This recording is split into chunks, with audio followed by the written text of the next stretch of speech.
A Gestapo ficou imóvel contra a parede até que a mulher fez um gesto discreto com os dedos. Há um episódio na história pouco mencionado, algo que se passou num porão em Lyon, França, no verão de 1943. Uma mulher de 38 anos, mãos presas às costas e revólver encostado na nuca, executou uma ação de cálculo preciso e coragem insana. O oficial da Gestapo, que a interrogava, levou exatos 3 segundos para reagir. Esses 3 segundos pouparam 17 vidas naquela noite. Parte 1. Lyon, coração da resistência francesa. Para compreender o que rolou naquele porão, é essencial saber o que Lyon representava em 1943. Não era uma cidade comum sob domínio nazista. Lyon pulsava como o centro nervoso da resistência no sul da França. Ali convergiam redes secretas.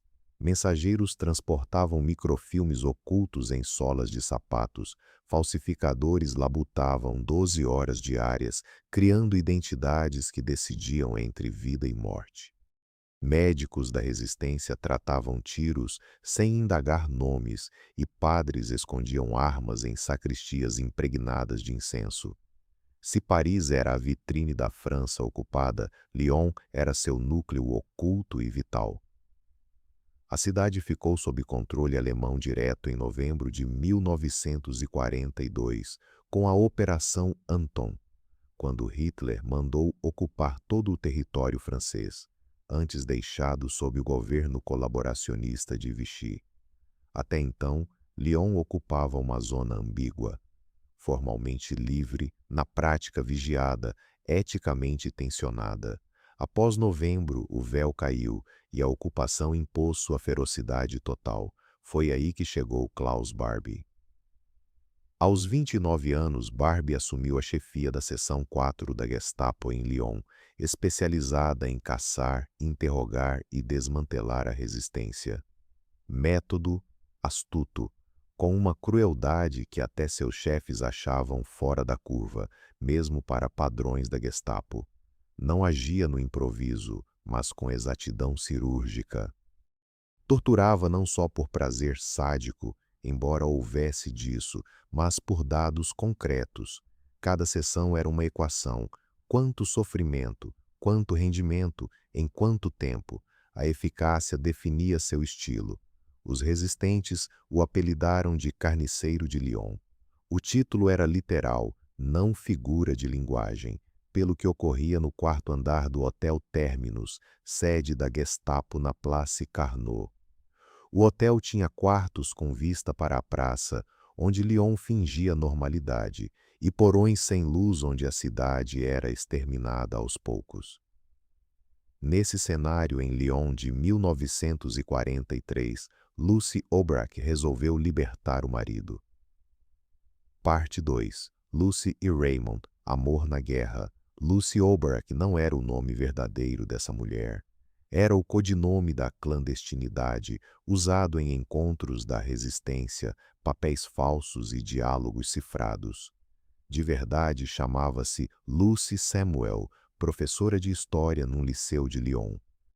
Nascida em 1912, numa família de produtores de vinho da Borgonha formada na Sorbonne, comunista convicta, porém prática no dia a dia e feroz na defesa do que prezava. O que mais amava era Raymond Samuel, seu esposo, conhecido na resistência como Raymond Aubrac, cofundador do movimento Libération Sud, uma das principais redes clandestinas do sul francês. Engenheiro de estradas, judeu, genial, ele driblava a Gestapo há 2 anos quando finalmente foi pego. A primeira prisão de Raymond veio em março de 1943, em Marselha, com outros resistentes. Identificado por documentos falsos, jogado na cadeia sem que os alemães soubessem ao certo quem capturaram. Lucy, grávida de 7 meses do segundo filho, botou em prática um plano que exigia uma frieza inata, descoberta no calor do momento. Apresentou-se ao tribunal militar alemão que julgava o marido, não como esposa, pois isso seria inútil e arriscado. Apresentou-se como Lucie Dupont, uma moça francesa cujo noivo fora preso de forma injusta. Vítima de um erro de identidade, um homem íntegro e patriota, sem qualquer ligação com movimentos subversivos. Entregou o documento com tanta convicção, misturando desespero genuíno e raciocínio lógico, que os alemães detentores do cofundador da Libertação Sud o soltaram por ausência de provas irrefutáveis. Um prodígio de interpretação que durou precisamente 3 meses. Em junho de 1943, Raymond foi capturado novamente, agora ao lado de Jean Moulin, o representante direto do general de Gaulle e principal coordenador de todas as redes de resistência francesas. A reunião na casa do Dr. Frédéric Duguion, em Calvire-Equerre, subúrbio de Lyon, revelou-se uma armadilha impecável. Alguém havia traído o encontro para a Gestapo. Até os dias atuais, a identidade do delator segue como enigma nos debates históricos, o espectro mais duradouro nos registros da resistência francesa. Um nome que ninguém ousa afirmar com total certeza. J. Moulin pereceu nos interrogatórios de Barbie, em condições nunca totalmente reveladas. No dia 8 de julho de 1943, elevando-se ao status de maior mártir da resistência francesa, cujas cinzas hoje descansam no Panteão de Paris. Raymond Aubrac resistiu aos primeiros questionamentos porque os alemães ainda não confirmavam sua identidade exata e porque Barbie, meticuloso como sempre, optava por obter todas as informações antes de qualquer execução apressada. Lucie Aubrac, grávida de 8 meses, soube da prisão do marido e passou a arquitetar sua libertação. Parte 3. O plano que parecia impossível, o obstáculo inicial era evidente. Ninguém na resistência achava o esquema de Lucie factível. Os companheiros ao seu redor, veteranos endurecidos por sabotagens, falsificações e rotas de fuga, alertaram, com toda a delicadeza possível, que aquilo equivalia a um suicídio em grupo. Raymond se encontrava numa cadeia militar de segurança máxima. A Gestapo o monitorava de perto. Barbie o interrogava em pessoa e Lucie pretendia tirá-lo dali. Tudo bem, rebateu Lucie aos opositores. Então, me deem precisamente o que preciso para agir sozinha.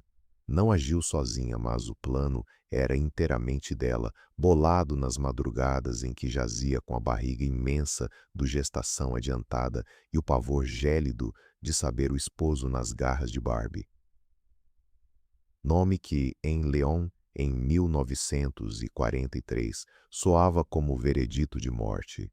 O esquema demandava 3 elementos que, isolados, não pediam grande bravura, mas combinados, exigiam sincronia impecável, uma corrente humana em que cada elo era alguém pronto para o sacrifício.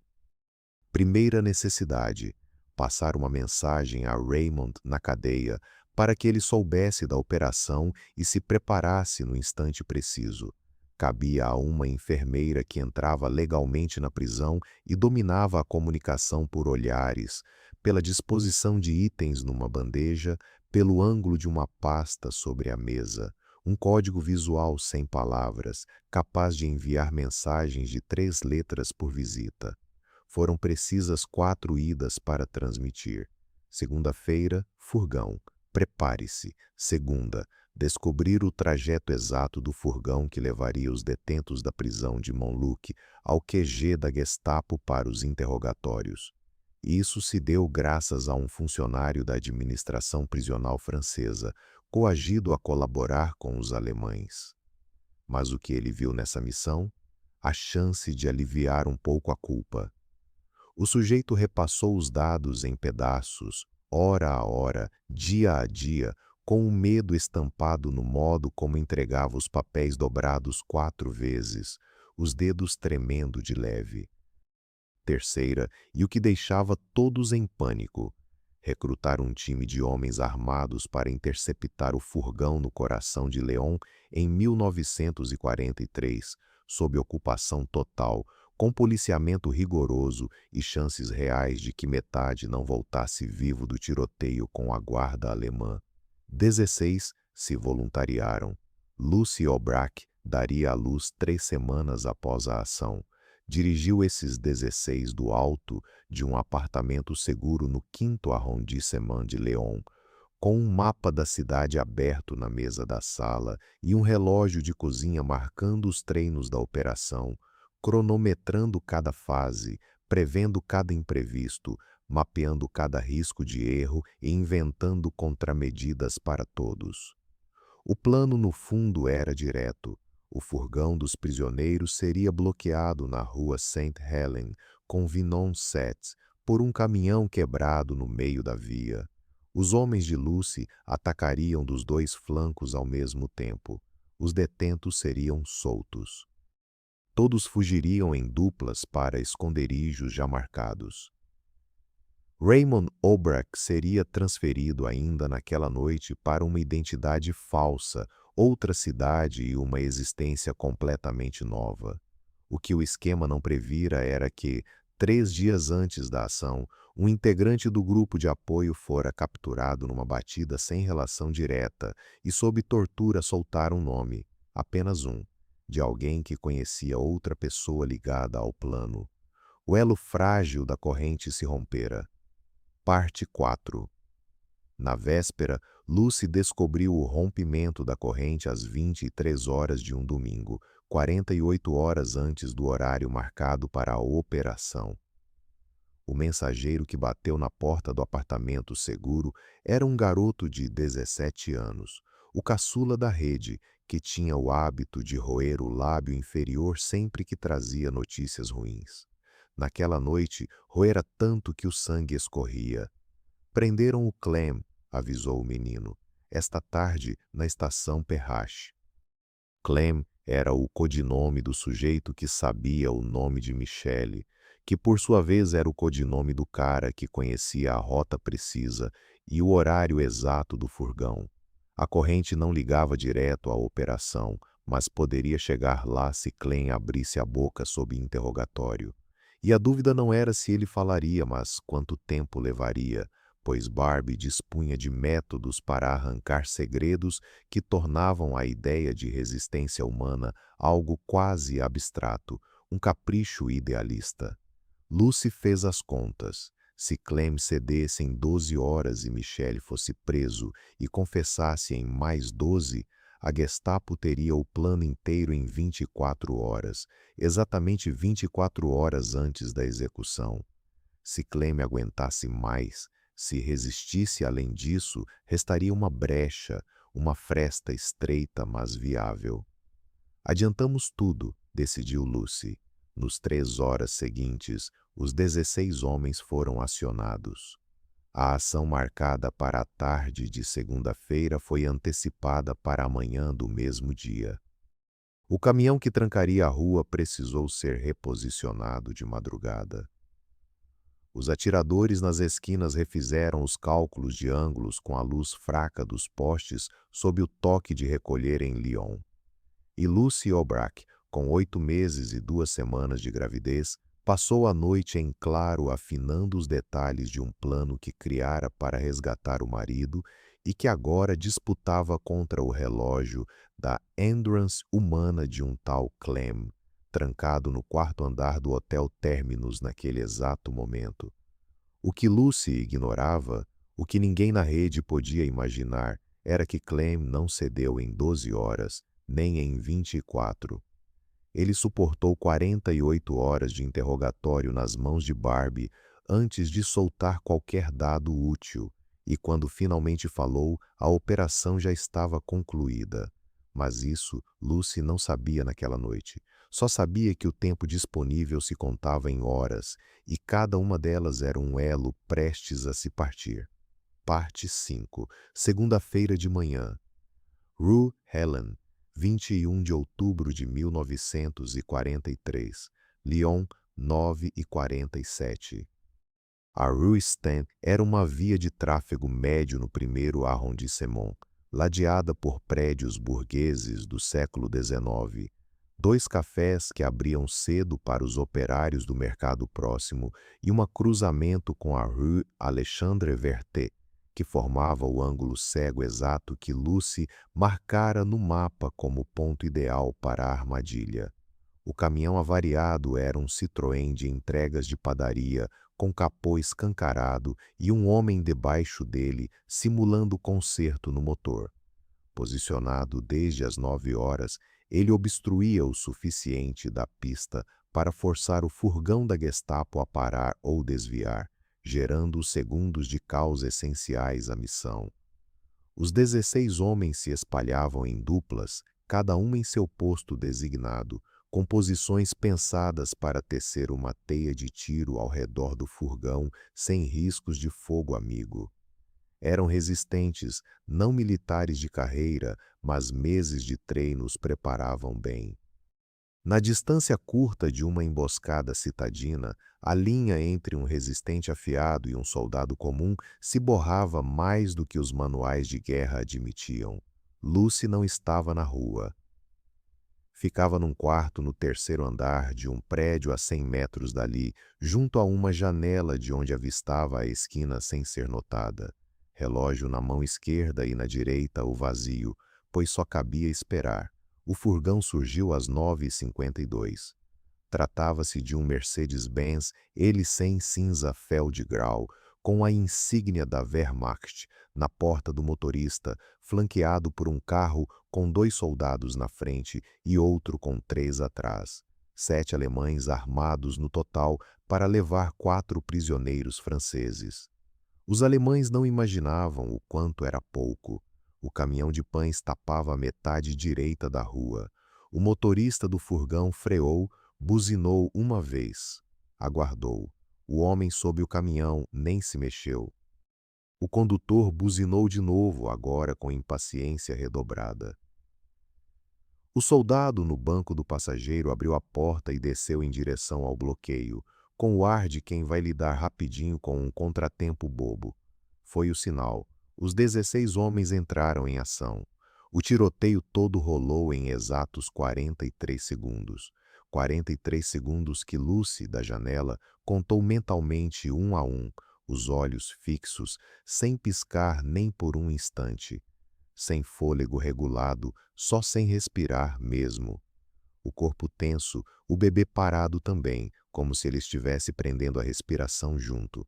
Ao fim, 3 soldados alemães mortos, 2 feridos, 2 fugiram, 2 resistentes baleados, um deles em estado grave. Os 4 prisioneiros do furgão já estavam soltos na rua, sendo levados com jeitinho, mas às pressas, para os grupos que os aguardavam para levá-los aos esconderijos.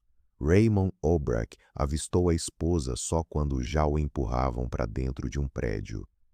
Ela o viu da janela, 3 andares acima, grávida, de pé, ainda com o relógio na mão. Ele ergueu o olhar bem na hora em que ela fitava, e por um segundo que não precisou ser maior, porque esses instantes não precisam se estender para carregar tudo o que carregam. Se olharam. Depois ele sumiu prédio adentro e ela desceu correndo as escadas para se encontrar com ele.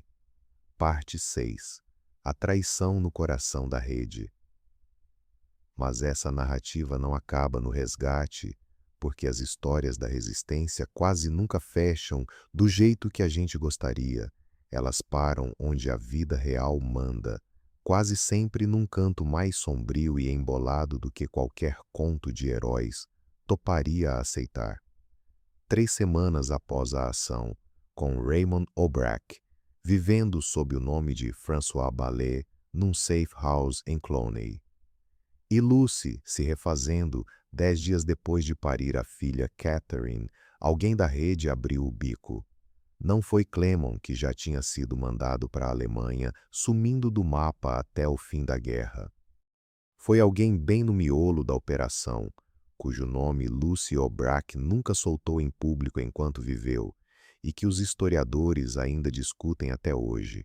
Um daqueles buracos negros da história, onde a verdade afundou tanto que o tempo enterrou de vez. O que dá para comprovar é que, em novembro de 1943, a Gestapo de Lyon tinha dados suficientes para refazer boa parte do que rolou na Rue Saint-Hélène. Não sabiam o nome de Raymond Obrecht, não ligavam Lucy àquilo, mas tinham os nomes de 2 dos 16 envolvidos na operação, e com esses 2 Barbie montou o quebra-cabeça. O que separa uma rede de resistência que resiste de uma que desaba não é o corajoso dos seus, mas como a informação está organizada. Uma estrutura bem feita divide o saber. Cada um sabe só o estritamente preciso, nada além, para que pegar um não derrube tudo. Liberación Sud tinha bolado assim e funcionou por anos, só que o resgate de Raymond furou essa regra. Por que uma emboscada urbana com 16 cabeças exigiu que tanta gente soubesse tanto além do normal? Esse vazamento de info foi o que Barbie destilou dos 2 nomes. Parte 7. O porão do Hotel Terminus. O que eu vou contar agora está nos depoimentos de quem sobreviveu no julgamento de Klaus Barbie, em Lyon, 1987, 44 anos depois dos eventos, e nos arquivos que a Alemanha Ocidental passou para a França nessa época. Não é chute, é fato puro. Em dezembro de 1943, a Gestapo prendeu Marguerite Gontier, professora de matemática de 38 anos, de uma célula de apoio da Liberación Sud, que lidava com papéis falsos e cartelas de racionamento para os fugitivos que a rede levava do sul até a fronteira suíça. Marguerite Gontier não conhecia Raymond Obrecht, nem Lucy. Seu papel era só logística. Pegava envelopes, entregava para quem chegava com a senha certa, mantinha anotações codificadas que queimava toda semana. Mas sabia nomes, 5 da sua cadeia direta, e 3 deles, puxando o fio, podiam chegar ao núcleo do que tinha acontecido em outubro. Barbie a interrogou ele mesmo. Foram 4 horas no porão do Hotel Terminus, numa sala sem janelas, onde só entrava o barulho abafado do tráfego da Place Carnot e de vez em quando a música de um gramofone tocando no andar de cima. Um detalhe que os sobreviventes repetem com uma precisão que denuncia o trauma profundo. O cérebro, sob estresse extremo, grava minúcias irrelevantes com clareza fotográfica enquanto apaga o essencial. Foi ali, naquela sala, durante aquela sessão, que aconteceu o episódio que batiza este vídeo. Barbie mandou seus homens encostarem Marguerite Gontier na parede com as mãos presas nas costas e iniciou a etapa do interrogatório que ele mesmo chamava, conforme relatos de seus subordinados no julgamento de 1987, de conversação final. Era o instante em que parava de indagar e passava a declarar tudo o que já sabia, ampliando a pressão mental da inescapabilidade. O silêncio não adiantava mais, pois a rede estava destruída, os cúmplices haviam delatado. Resistir era se imolar à toa.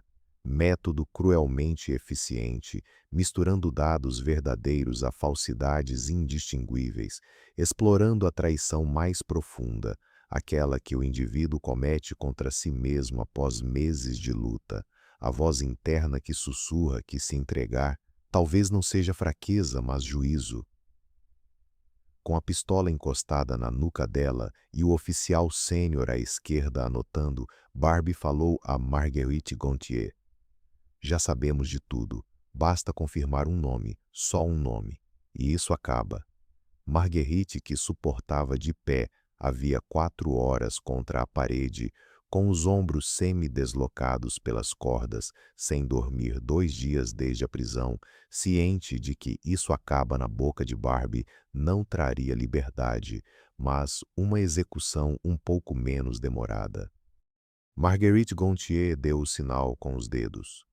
Parte 8. Não foi um gesto teatral, visível para todos, algo minúsculo, calculado na sua sutileza, ignorado pelo anotador e pelo soldado atrás dela. Até o próprio Barbie levou 3 segundos para registrar e reagir por instinto.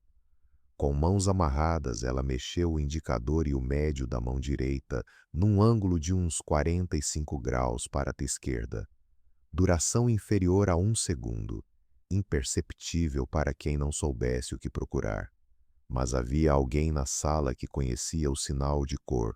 O jovem soldado francês intérprete de Barbie, num canto com seu bloco de notas, colaboracionista de 20 anos chamado Pierre Lacombe, cooptado pela Gestapo 6 meses antes. A alternativa era o irmão deportado. Ele avistou o gesto. Pierre Lacombe, cuja trajetória só veio à tona anos depois, vivia um inferno de remorso que o tornara agente duplo, sem que a Gestapo soubesse. Integrante de uma célula inativa de libertação que infiltrara a estrutura colaboracionista para momentos assim.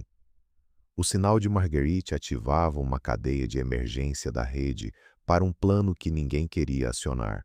Ordenava: ative o protocolo Evachon. Sem confirmação. Confie. 3 segundos após Barbie notar e questionar, Lacombe, já com o plano na cabeça, respondeu com a frieza de quem finge há meio ano para se manter vivo. É um tique nervoso, Herr Sturmführer. Ela tem isso desde que chegou. Barbie fitou por um tempo incômodo, depois prosseguiu. Naquela noite, Pierre Lacombe saiu do Hotel Terminus às 8 horas, como sempre. Pegou o bonde número 4, como de costume. Desceu na Place de Jacob, rotina diária. No banheiro de um café na Rue Constantine, rabiscou num papel de seda com lápis, comestível se preciso, uma mensagem de 12 palavras alertando os 17 contatos que Marguerite conhecia assumirem na hora. Os 17 leram antes da meia-noite. Sumiram antes do alvorecer. Quando a Gestapo bateu nas portas que Marguerite revelou, após mais 2 dias de tormento, só achou apartamentos vazios, camas intocadas e num deles, sobre a mesa da cozinha, provocação ao mesmo tempo ridícula e solene, uma garrafa de Beaujolais fechada com bilhete para depois de la guerra. Parte 9. O que a história não mensura. Marguerite Gontier sobreviveu à guerra. Foi enviada para Ravensbrück em janeiro de 1944, o mesmo campo de concentração onde Betty ten Boom faleceu naquele dezembro. Ela foi libertada em abril de 1945, com o avanço dos aliados pela Alemanha, pesando apenas 42 quilos. Trazia uma cicatriz no ombro direito, que nunca detalhou, e uma surdez parcial no ouvido esquerdo, causada, segundo os médicos, por um golpe sofrido no interrogatório. Voltou a Lyon e reassumiu o cargo de professora de matemática. Nunca discutiu publicamente o que se passou no porão do Hotel Terminus. Para jornalistas ou historiadores que a procuravam, respondia com educação e concisão. Não tenho nada de relevante a acrescentar ao que já se sabe. Aposentou-se em 1974. Morreu em Lyon em 1989 e foi sepultada no cemitério de La Guillotière, com uma lápide simples indicando apenas o nome, as datas e a palavra professora. Pierre Lacombe enfrentou um fim mais tormentoso, como costuma acontecer com espiões duplos. Na libertação de Lyon, em setembro de 1944, foi preso como colaborador antes que alguém pudesse comprovar sua outra faceta. Ficou 8 meses na cadeia, enquanto a resistência reunia provas, documentava suas ações e localizava os 17 salvos para depoimentos. Foi absolvido em maio de 1945, mas a decisão judicial não apagou o preconceito social. Lyon era uma cidade provinciana para os padrões de uma capital, com memória tenaz. Lacombe mudou-se para Paris. Atuou como contador até os anos 1970 e faleceu em 1981, sem reconhecimento oficial pelo que fizera. Seu dossiê só foi desclassificado pela Direção-Geral de Segurança Externa em 1994. A medalha que merecia em vida chegou 13 anos após sua morte, como tantas honrarias póstumas que não alteram mais nada. Raymond e Lucy O'Brack fugiram para Londres em fevereiro de 1944, levados em um avião secreto com a filha recém-nascida, Catherine, de 4 meses, embrulhada em um casaco de lã nos braços da mãe. A criança, como todo bebê dessa idade, ignorava que o ronco do motor era o que separava a vida da morte ao atravessar o Canal da Mancha. De Londres, Raymond juntou-se ao Estado-Maior de De Gaulle. Lucy seguiu apoiando a resistência da retaguarda londrina, gerenciando comunicações e participando de reuniões para planejar a libertação da França, que conhecia em cada esquina. Retornaram a Lyon no verão de 1944, com a cidade livre. Viveram o resto de suas longas e frutíferas existências na França. Raymond partiu em 2012, aos 97 anos. Lucy, em 2007, aos 94. Tiveram 3 filhos, palestraram em escolas por décadas, publicaram memórias, acumularam homenagens. Viram netos crescerem e assistiram ao julgamento de Klaus Barbie, realizado em Lyon em 1987, 44 anos após os eventos, com sentença de prisão perpétua por crimes contra a humanidade. Barbie morreu na cadeia em 1991 de leucemia, aos 77 anos. O Hotel Terminus não existe mais como tal. O prédio foi demolido e reedificado. A praça, agora um centro comercial, é onde os lioneses compram, tomam café e turistas checam celulares em busca do próximo atrativo. Não há placa marcando que o quarto andar abrigou um centro de terror e o porão, horrores sem nome exato em língua alguma. A memória das cidades é seletiva, igual à das pessoas, e essa escolha visa mais a sobrevivência mental do que a justiça dos fatos. Mas a saga de Marguerite Gontier, Pierre Lacombe e os 17 que sumiram antes do alvorecer clama por reflexão, mesmo sem vestígio na praça. É a resistência em sua escala mínima e máxima potência, não o heroísmo dos manuais, nem tiros, sabotagens ou operações militares, mas 2 dedos se movendo a 45 graus em um porão escuro. Um sinal de menos de 1 segundo que poupou 17 vidas, porque os 2 ali sabiam de antemão seu código.